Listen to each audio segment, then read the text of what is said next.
नमस्कार दोस्तों, MBD news में आपका स्वागत है। हम आपके लिए लेकर आए देश दुनिया की कुछ खास और बड़ी खबरें।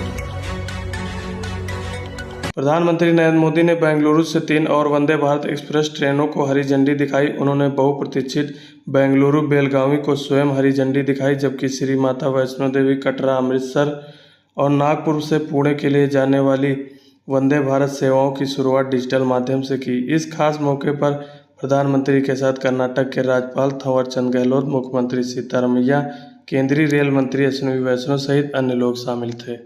PM Modi Bengaluru metro rail की येलो लाइन का भी उद्घाटन किया। इससे बेंगलुरु के IT केंद्र को जोड़ने वाले कई भीड़भाड़ वाले क्षेत्रों में यातायात की भीड़ कम होने की उम्मीद है। पीएम ने आरावी रोड से इलेक्ट्रॉनिक सिटी मेट्रो स्टेशन तक मेट्रो में मुख्यमंत्री, उप मुख्यमंत्री समेत तमाम नेताओं के साथ सवारी भी की और इस दौरान छात्रों से बातचीत भी की।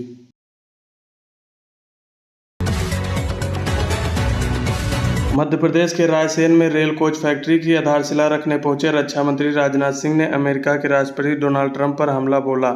इशारों में ही सही, राजनाथ सिंह ने टैरिफ वॉर के चलते बढ़ती टेंशन के बीच कहा कि कुछ लोग खुद को दुनिया का बॉस समझते हैं, लेकिन उन्हें नहीं पता कि सबके बॉस तो हम हैं। ट्रंप का नाम लिए बगैर रक्षा मंत्री ने कहा कि कुछ लोगों को भारत की तरक्की पसंद नहीं आ रही। और लोग कहते हैं अंग्रेजी में डैशिंग यानी दबंग, डायनेमिक यानी गतिशील अर्थव्यवस्था विश्व में दुनिया के किसी देश की है तो हमारे और आपके देश भारत की हो गई है। मेरे बहनों भाइयों, यह भी हम लोगों के लिए कम गौरव का विषय नहीं है।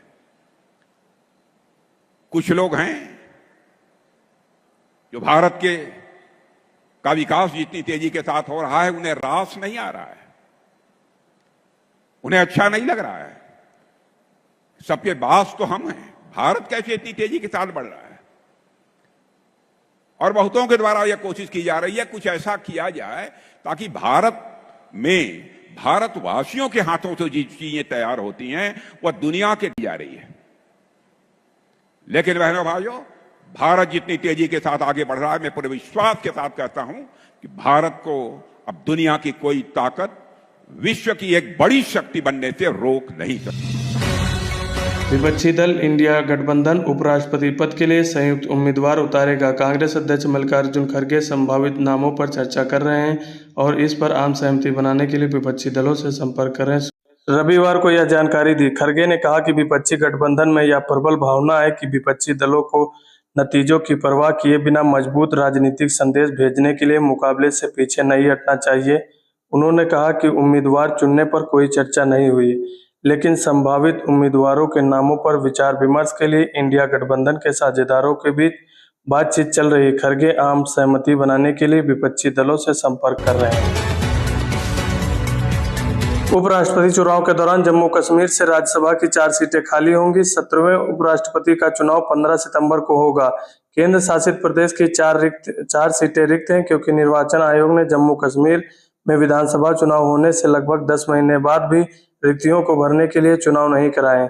विधायक अपने अपने राज्यों के राज्यसभा सदस्यों का चुनाव करेंगे। रविवार को तेजस्वी यादव ने कहा कि उप मुख्यमंत्री विजय कुमार सिन्हा के पास 2 मतदाता पहचान पत्र हैं। एक लखीसराय का है तो दूसरा पटना का पहचान पत्र है। अगर विजय कुमार सिन्हा खुद फॉर्म नहीं भरे हैं तो यह आयोग बताए कि दोनों जगह पहचान पत्र कैसे बन गया। दिलचस्प बात यह है कि दोनों कार्ड में उनकी उम्र अलग अलग है।